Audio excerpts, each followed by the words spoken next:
Right, let's do the news. Let's start from KUMASI, where traders affected by the fire that ravaged shops at the Asafo market in KUMASI are suspecting, or actually suspected, that the activities of a shoemaker might be the cause of the fire. They accuse this said gentleman of using naked wires to finish his manufactured shoes, a practice they claim to have warned him about on many occasions to stop. Now, thousands of cedis of investment in shops have been lost, including the Asafo post office, all destroyed in the fire. Now, the Asafo market fire becomes the second fire incident in the KUMASI metropolis during the Easter festivities. Prince Appiah has been gathering thoughts, and here is his report.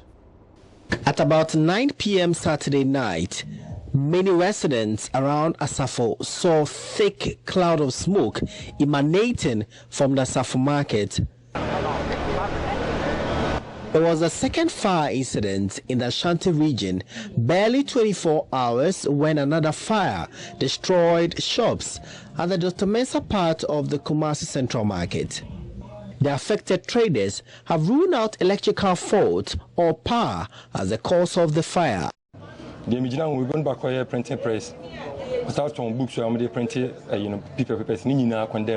The affected shops include a printing press, a bookshop, hair and beauty product shop, shops that sell necklaces, and another that sells rubber.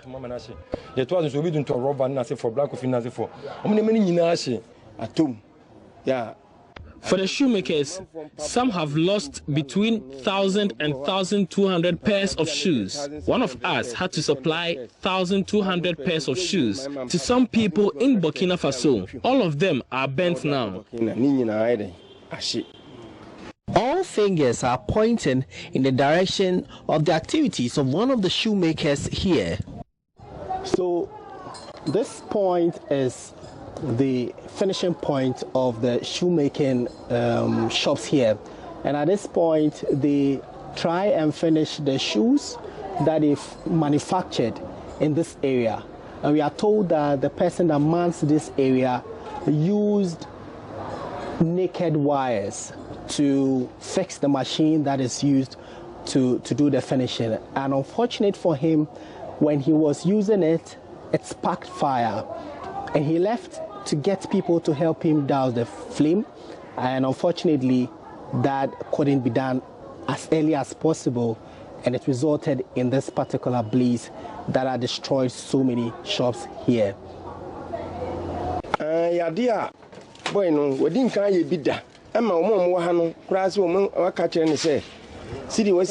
The gentleman in question had been warned many times to stop using the naked wires, but he always fought us. He is the one we are all looking for now. He is nowhere to be found. The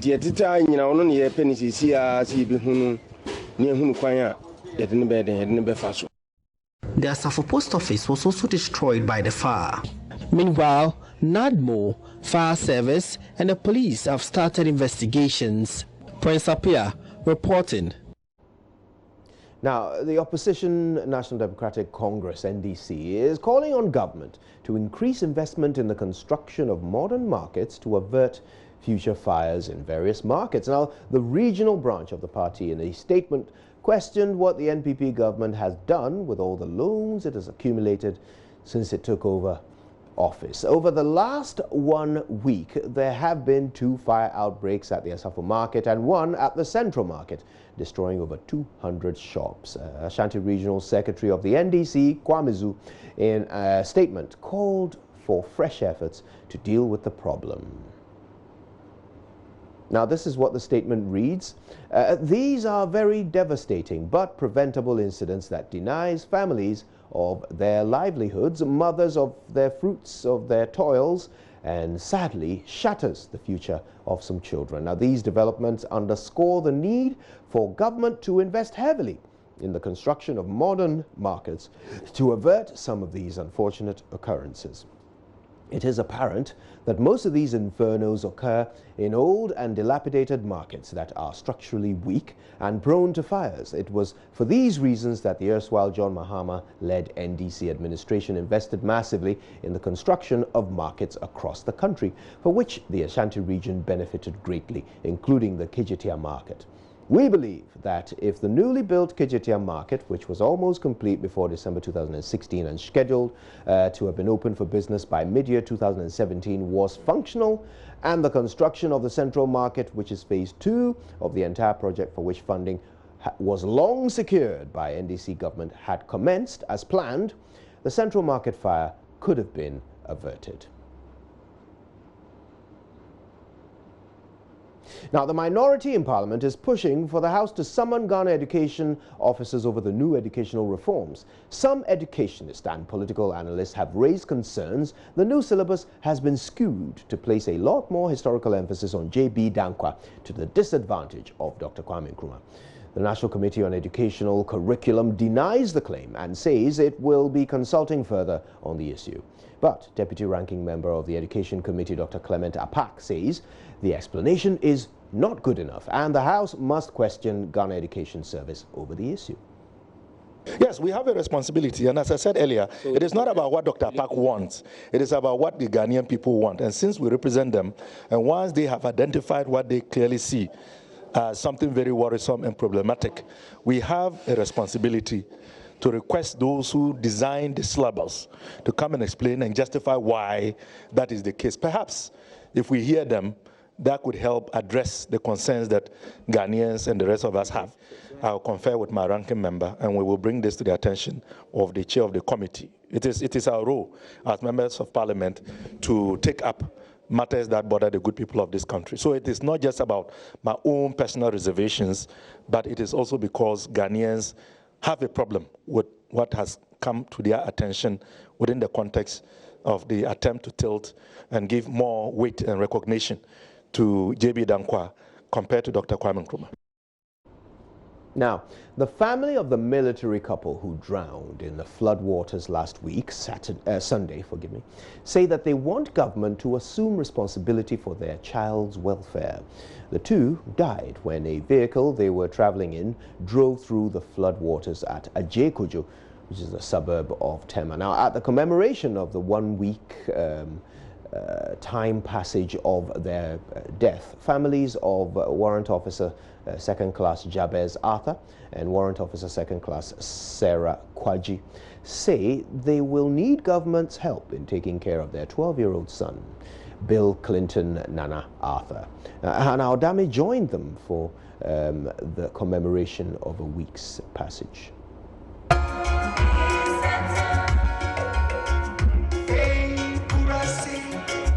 Sorrow at the loss of a sister and a brother, a father and a mother. These family members and loved ones trooped to the funeral grounds to mourn the death of WO2 Jabez Arthur and WO2 Sarah Kwaji. They died a week ago at Ajekojo when their vehicle in which they were traveling in drowned in floodwaters. Those gathered here today still can't believe that the two will not be seen ever again. The family of this couple say they are devastated. For me,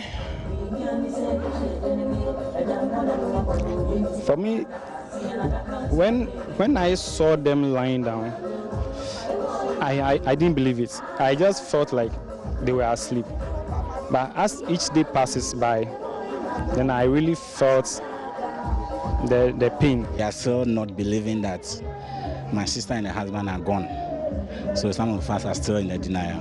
Now that we are seeing people gathering and it is now hitting us. We are not feeling it. Beginning is like a dream. Now we are waking up and the pain is now hitting us. The military couple left behind a 12-year-old son, Bill Clinton Nana Arthur. He believes the courage his parents imbibed in him will spur him on. My mom, especially my mom, taught me how to stand in front of people, especially in church, to preach, to talk, poems. Yes, in church. Yeah, sure. She used to take me to church all the time. Yeah, and then my father taught me how to speak in front of men. Yeah, he used to teach me how to speak in front of men. Yeah. Their family has one request. They are asking government to assist them take care of Bill Clinton, Nana Arthur. Hey, mommy, pa. When I look at the fact that the couple's son will be left so sad, it brings me to tears. The only thing I'm asking is that government supports me and the family to take care of this boy. They have told us they will allow us to stay here until he completes junior high school. But we need assistance to enable him complete school. Please help us, government.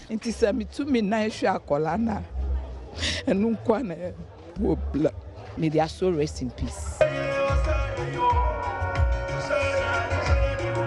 From Bema Camp, my name is Hannah Odame for Joy News. 2 weeks ago, a desperate mother, Mansa Kitindo, visited Joy News to seek help from the public in treating her 4-year-old daughter, Bertha, who was battling kidney cancer. Mansa Kitindo needed 3,000 Ghana cedis to cater for the medical needs of her daughter. Sadly, 3 days after speaking to us, the little girl died.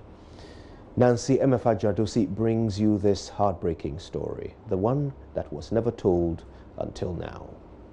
A 29-year-old lady, Mansa Kitindo, visited Joy News desperate like many other people in need, pleading to have their stories told so they could get help to take care of her ailing family members.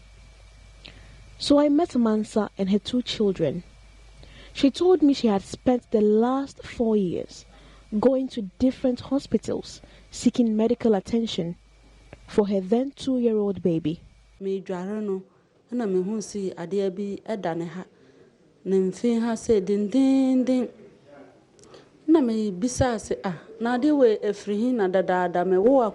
was bathing her when I felt something hard around her rib area.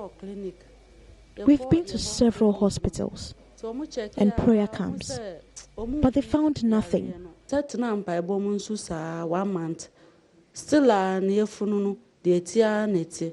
Mansa and her husband finally came to Kolebu Teaching Hospital on the 13th of June 2018. She was diagnosed with kidney cancer. Unfortunately for Mansa, that same day, the worst happened.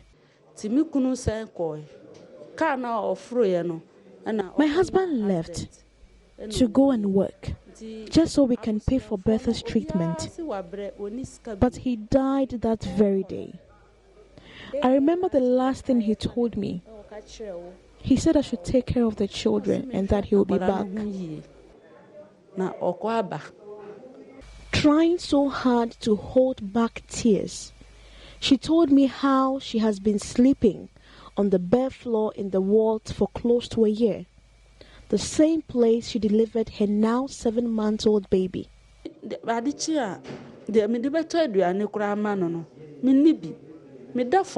What to eat is even a problem. I have been sleeping on the bare floor at the hospital with my baby because I have nothing and no one. She has for over 300 days subjected these little ones to the mercy of the sun to beg on the streets of Accra. When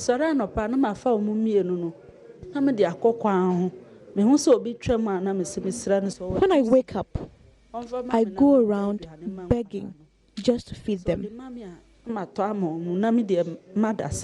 Little Bertha needed just 3,000 Ghana cedis for chemotherapy and other forms of treatment. But Mansa had just 2 Ghana cedis 50 pesos. They had not even eaten at the time of their visit. We haven't eaten all day. I had only 50 pesos on me, and I've even used part of it to buy water. Mansa needed a good life for her family, but most importantly, she needed Betha alive. Staff of Joy News supported her with some money and planned to run her story so she could get help. I wrote the story that same evening because it left me sad. Her story was scheduled to run on a Monday, but Sunday dawn, I received a phone call from Mansa. Bad news. The little angel had passed. She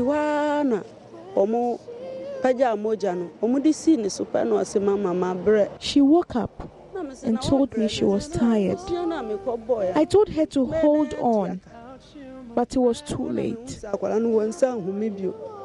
Mansa had lost her little girl. She had to find a place to sleep and a job to help her cater for little Kolibu. I need a place to sleep or a helper to take care of my son because I don't want to lose him also.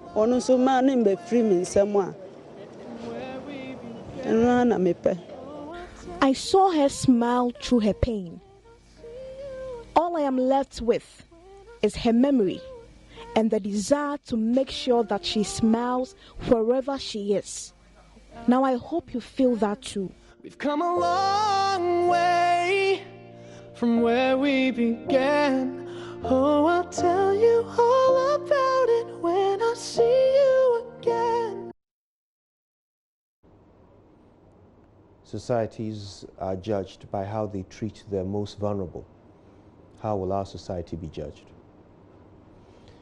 Let's do some more stories. Now, the National Chief Imam has been defending his decision to join Christians in church on Easter Sunday and cautioned against any waging of war on innocent people in the name of religion. Sheikh Usmanu Sharabutu says there is nothing wrong with Muslims showing love and kindness to their Christian counterparts. Acrimony, violence and killing of innocent souls in the name of Islam, according to the National Chief Imam, has no place in Allah's religion of Islam. We'll bring you an exclusive interview that he granted my colleague Latif Idrisu. But first, the story so far. Let's start with the visit he made to the church in the first place. The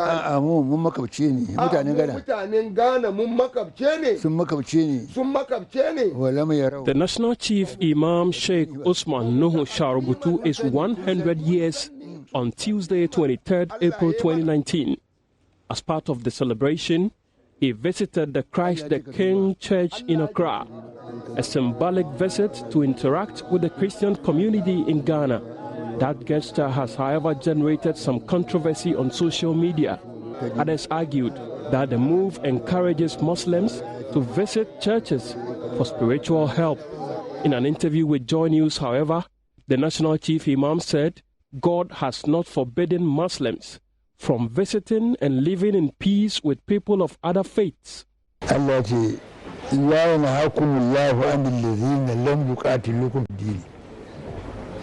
Wanda ba su addinin ku Allah bai hana ku anil lazina an tabaru. God has not forbidden you to live in peace with innocent people of other faiths. And Allah says in His holy book that all of mankind are from Adam and Eve. And He did not create us to fight among ourselves. He created us equal to interact among ourselves and do business. And so there is no justification for any Muslim to attack a non-believer who has not provoked him in any way whatsoever. Revealing for the first time, the Chief Imam told JoyNews he didn't lobby for the position of National Imam, adding his father even advised him not to take up the role. Did you see yourself becoming the National Chief Imam of the Republic?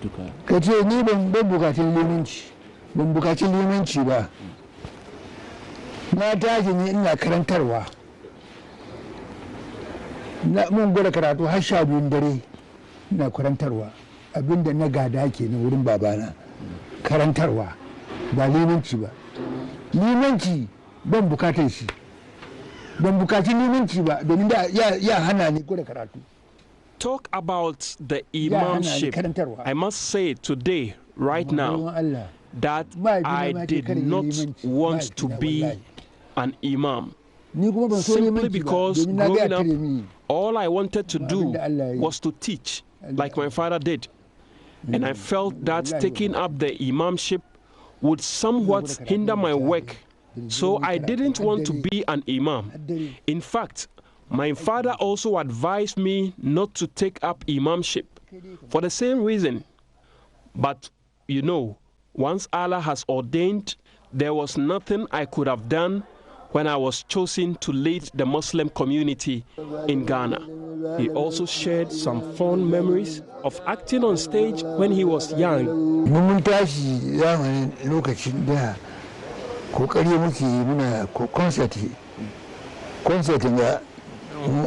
Makarantar babana aka fara town hall lokacin da aka yi town hall farko ne muka je muka fara town hall ana yi da larabci. Where was this? The fond memories, I would say, has to do with the fact that back in the day at the madrasat, my father taught us drama. We performed drama in the Arabic language during the period of study. That was to inspire and motivate us to even learn the Arabic language the more. Those performances at the time laid the foundation for the formation of drama troupe and the beginning of concert in Ghana. We laid the foundation for the famous town hall concert here in Accra, which subsequently spread to other parts of the country.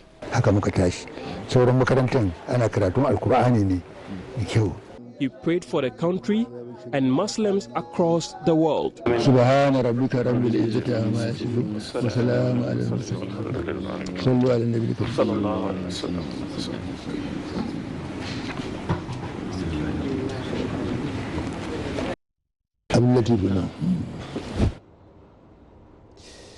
And of course, the National Chief Imam is a national treasure. We wish him a very happy 100th birthday.